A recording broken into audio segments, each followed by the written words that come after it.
मंगलवार को पुलिस आयुक्त अजय कुमार तोमर की अध्यक्षता में रोड सेफ्टी को लेकर आरटीओ और मनपा के साथ बैठक हुई, जिसमें निर्णय लिया गया कि अगर 4 पहिया या 2 पहिया वाहन चालक ओवर स्पीड में और फोन पर बात करते पकड़े गए तो चालक का लाइसेंस 3 महीने के लिए निलंबित कर दिया जाएगा। इसके अलावा एक और निर्णय के तहत अगर वाहन परिचालन में लापरवाही को लेकर ई मेमो आया और उसी लापरवाही पर दूसरा ई मेमो आया तो लाइसेंस फिर से 3 महीने के लिए निलंबित किया जाएगा। इसके अलावा ऐसे मामलों में पकड़े जाने पर अगर लाइसेंस 3 महीने के लिए निलंबन के बाद बहाल हो जाता है तो लेकिन फिर भी इन्हीं गलतियों के चलते दोबारा लाइसेंस निलंबित हुआ तो सूरत आरटीओ द्वारा संबंधित वाहन चालक का लाइसेंस आजीवन निलंबित किया जाएगा।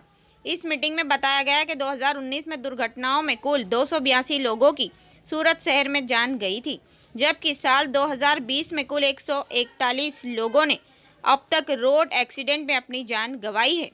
रिपोर्ट बाय परवीन पठान, समाचार इंडिया न्यूज़, सूरत। नमस्कार, मैं प्रशांत सुंबे, डीसीपी ट्रैफिक सूरत। सूरत शहर में आज सिटी रोड सेफ्टी काउंसिल की मीटिंग हुई। उसमें सूरत शहर के इस साल के ट्रैफिक के कामगिरी के लिए और रोड के सेफ्टी के कामगिरी रिलेटेड रिव्यू किया गया। इसमें ये देखा गया कि इस साल में सूरत में पिछले साल के मुकाबले पिछले साल 281 फैटल एक्सीडेंट हुए थे और इस साल 142 हुए हैं। इसका कारण लॉकडाउन ये भी है और पुलिस द्वारा की गई अच्छी कामगिरी जैसे कि अवेयरनेस और इन्फोर्समेंट इसका भी है। इसकी वजह से 50% फैटल एक्सीडेंट कम हुए हैं। इसके साथ साथ गंभीर अकस्मात भी 40% कम हुए हैं। 455 के सामने 292 ही है इस साल।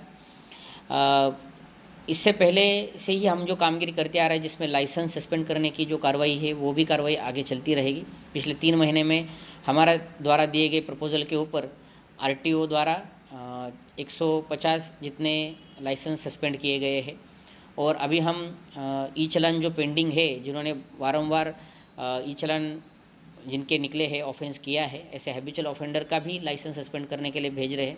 ऐसे हमने 6000 लोगों की लिस्ट निकाली है और उस लिस्ट को हम आरटीओ को सुपुर्द कर रहे हैं ताकि वो उनके ऊपर लाइसेंस सस्पेंड करने की कार्रवाई करें और सूरत के रास्तों को सुरक्षित बनाने में मदद करें। सर, खास करके चालू फोन पे बात करते हैं, रॉन्ग साइड आते हैं, अभी इन लोगों के भी नए साल से किस तरह से कार्रवाई? लाइसेंस सस्पेंड करने में और कैंसिल करने में सबसे इम्पोर्टेंट कलम ये होता है कि भयजनक रीते कोई अगर वाहन चला रहा है, जिसमें कि जैसे आपने अभी पूछा कि मोबाइल पे बात करते वाहन चलाना या फिर रॉन्ग साइड बात चलाना या फिर वन वे के अंदर गाड़ी चलाना, ये सभी 184 के अंदर आते हैं, मोटर व्हीकल एक्ट 184, और इसके अंदर जो भी ऑफेंस करता है उसका लाइसेंस सस्पेंड करने की कार्रवाई की जाती है।